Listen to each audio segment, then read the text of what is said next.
Out of the Blue, proudly brought to you by Grant Burge Wines.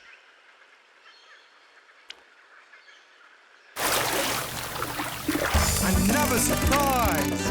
Out of the blue. You want that with fries? Out of the blue. Come with me across the sea on a barbecue. We're gonna cook for you. Nothing but blue skies! Out of the blue. You want some chili with those fries? Out of the blue.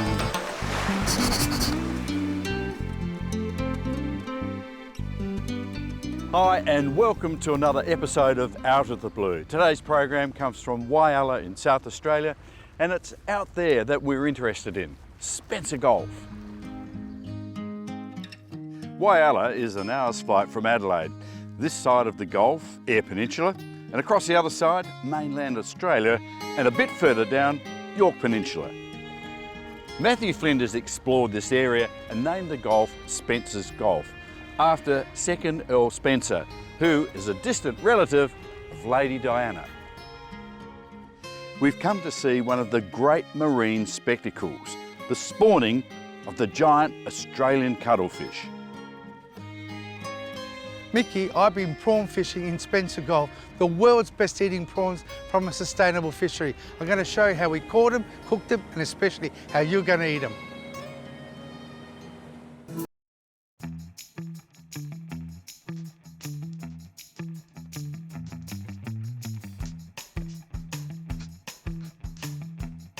The history of Whyalla begins, like Spencer Gulf, with the explorations of Matthew Flinders in 1802. Edward John Eyre explored the region in 1839, and he reported ironstone in the ground 50 kilometres west of Whyalla.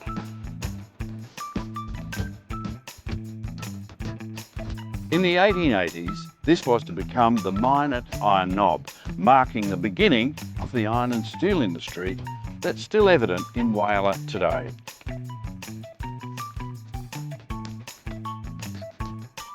The Second World War meant a demand for Navy ships, and the first corvette, the HMAS Whyalla, was built here in 1941.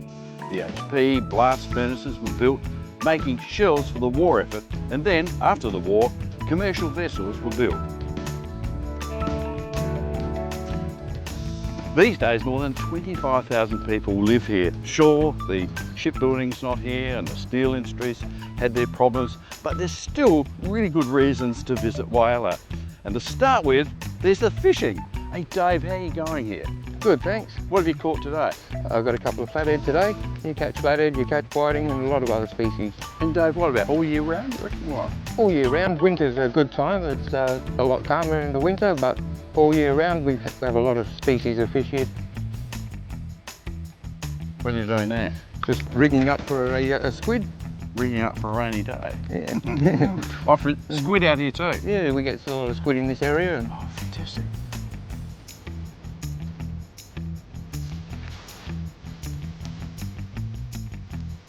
That's a bad day. beautiful. You've done that before? Oh, Once or twice? yeah, I don't catch many fish though. Yeah, Dave, we've got some worms on there, slow tide. What do you think we might get? I believe that as the tide comes in a little bit more, you've got every chance of getting a few silver whiting. Oh, that's all right. And there's every possibility that we'll get a few flounder off the beach. We get a few here. I've been through Whyalla several times, but I had no idea this beautiful beach was here. And it goes for miles, doesn't it? Yeah, it is. It's really good. Hey, poor old Dave, he's really a good local fisher, but when he's with us, he's not going to really catch much at all. But always good to be fishing here in Whyalla. Mickey spooked the fish again, the out of the blue hoodoo.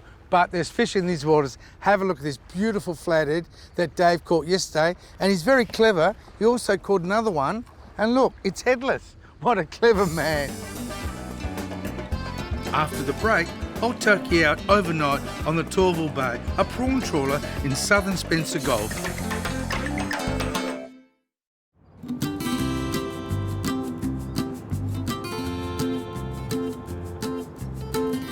Today's adventure starts at Port Turton at the southern end of York Peninsula. As you can see, it's a popular place for fishing, but today we have much bigger fish to fry. Well, not fish, prawns. And there's our boat just coming into port now, the Tourville Bay.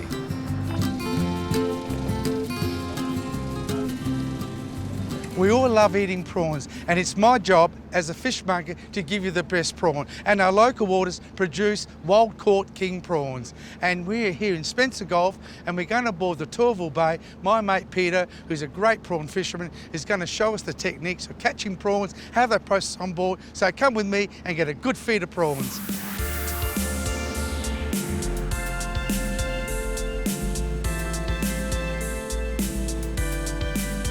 Prawn fishing is done in the darkness, so we're heading out as the sun goes down. It's looking like a perfect evening out in Spencer Gulf. It'll take about an hour or so to steam out to the fishing grounds, so we'll have time to take in the beautiful sunset. Even the dolphins reckon there's some good fishing out there.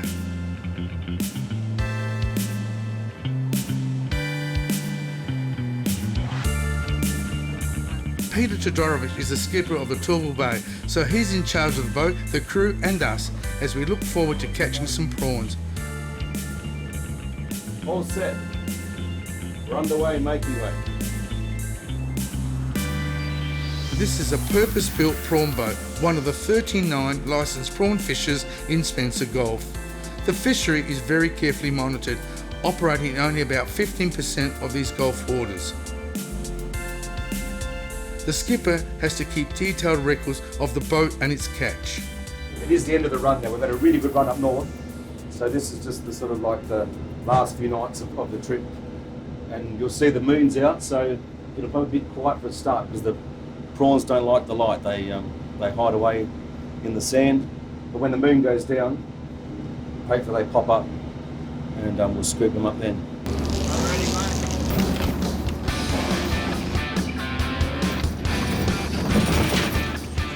What the boys have done, they just dropped the gear, the trawl.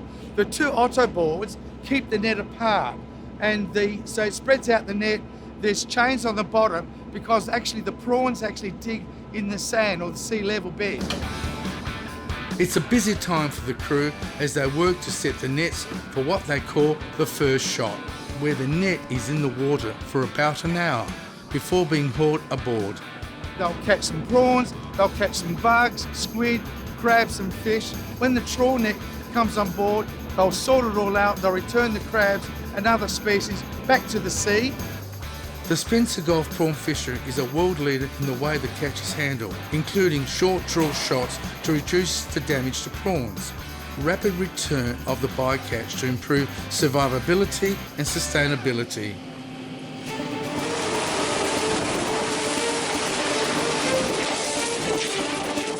Here's a really good catch coming, lots of prawns and very little bycatch. After each trawl, the catch is emptied onto a sorting table where the prawns are graded into marketable size categories.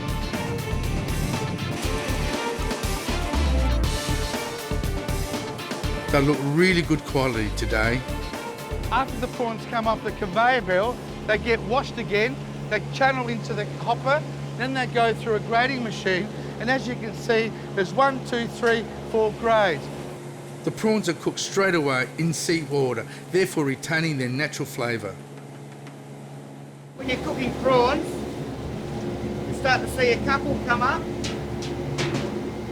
Now when the rest of them lift up, then you check on that knuckle joint there, you'll get a little air bubble, which is the separation, and then that's when they're ready, and that's when you tip them.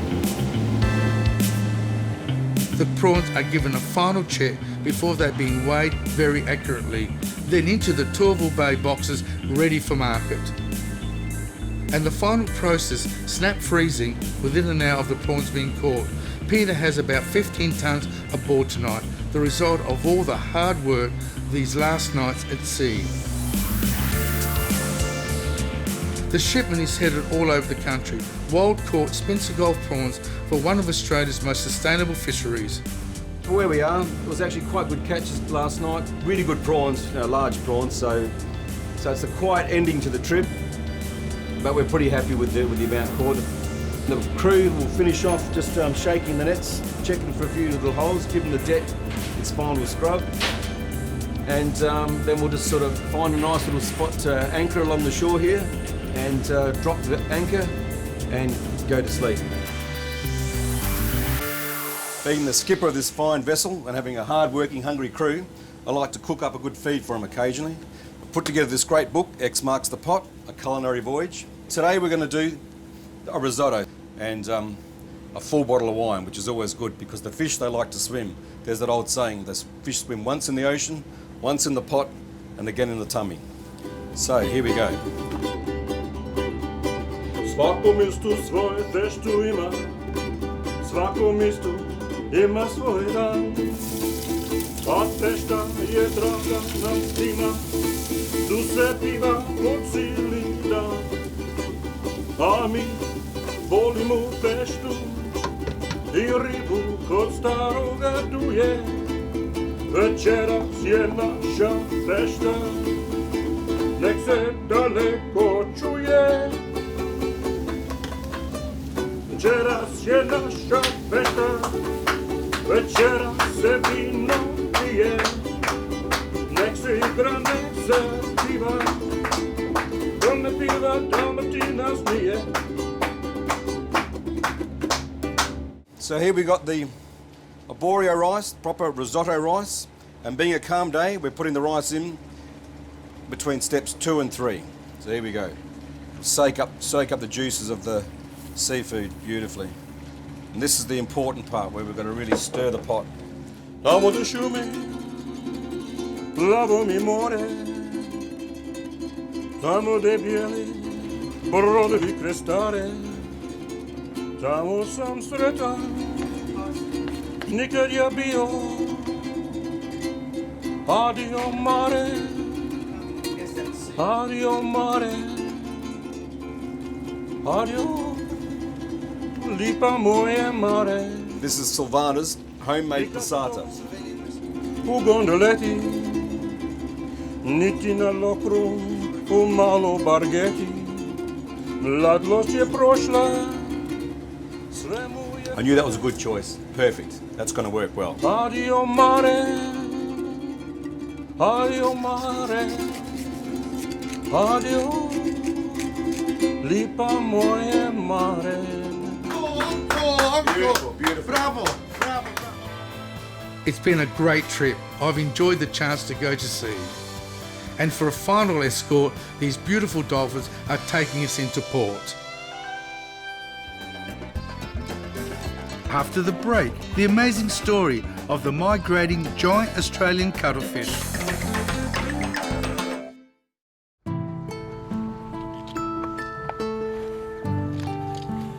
We've come to Port Lowley, just north of Whyalla, and these divers are suiting up to snorkel in the waters just off the coast.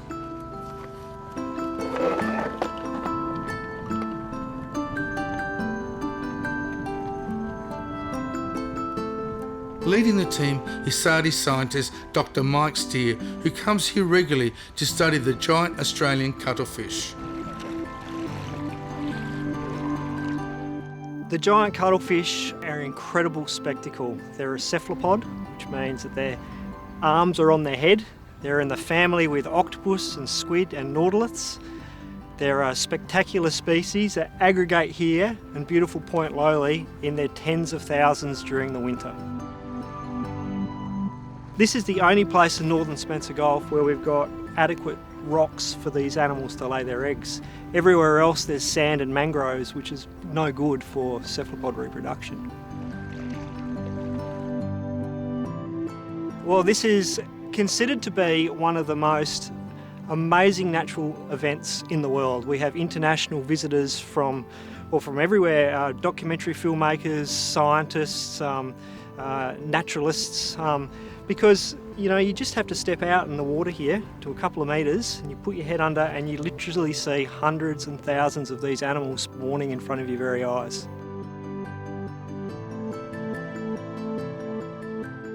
The cuttlefish have an amazing biology. You get these big ball males that are able to change the colour and texture of their skin, that are competing for these small females. And then you get these smaller males, so they've got to be more ingenious in how they mate with the females. They make their body look like a female, and they come in undetected while the big bull males are fighting it out, and they mate with the female and disappear. So there's incredible strategy that is occurring underneath the water there. So what we do at Sardi is we want to get an understanding of how big the population is, and we like to do that over multiple years because we want to get an indication of how that population tracks through time. So over time you get to see a cyclic population boom and bust, and it's really important because we want to conserve this population. We want to ensure that it remains here and is sustainable for everybody to see. I have to have a go at this. Wetsuit on, and in I go. Just look at these creatures. Hundreds of them are just off the shoreline. You can actually see some of them mating. You have to come to Whyalla to see this. It's the only place in the world you can see this giant cuttlefish breeding aggregation. At Sardi, our roles and responsibility is to provide the fundamental biological information that can be used for fisheries management and the sustainable protection of our resources, our natural resources. So it's good to see that the work that we are doing is actually meaning something. No, we're not going to cook them today, but after the break, a recipe for barbecue glazed prawns.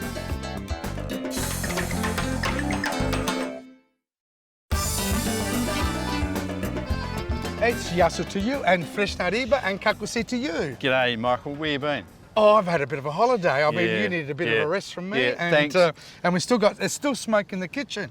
Now look, today we're going to do a fabulous dish. We're here at Whyalla. What we're going to do, Yeah. I've made up this wonderful marinade here with Dijon mustard, a little bit of garlic, and What else? of course Honey? some honey. Bravo. Some South Australian honey. And you got spring Absolute onions and we got spring- parsley. Throw 'em Now in. they just go in there like that. Yeah, you marinate seafood for 1 hour, irrespective of the cooking method. So 1 hour. And if you're doing fish, my father always told me, salt it first.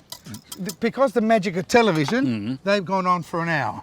And we're going to put 2 skewers. Yes. Now the most important thing, we're going to do 2 styles. We're going to do them in the shell, but also we've got peeled and deveined. As you can see, it's the last shell Yes. and the tail. Hold it together. And also Michael deveined them. Okay, there we are. That is sensational. Okay. And the aroma's coming from the Dijon mustard. Now, Michael, these have been going a few minutes, 3 or 4 minutes. These are about, have a look. They've lost that translucent and they just a little bit soft. Because I'll still keep on cooking before you eat them. Get it off. There we are. Yeah. See? Come on, you're keeping that one for yourself. All right. There we are. So there we are, look at that. Michael, that's a really good recipe. Glazed barbecue prawns. And don't they look delicious? So what better than to enjoy them with a bottle of white wine? And we've chosen the Grant Burge Summer's Chardonnay. The fruit is from the cool climate regions in South Australia, and it's been fermented in French oak. It's a classic cool climate barrel fermented Chardonnay. And this one's a really good vintage, stylish and sophisticated. It's just the wine to go with our Spencer Gulf barbecued prawns. How about that? Beautiful prawns and a glass of wine. Pretty good way to finish our program here from Whyalla on the shores of the beautiful Spencer Gulf. Why not visit our Facebook page or even our website on outofthebluetv.com.au.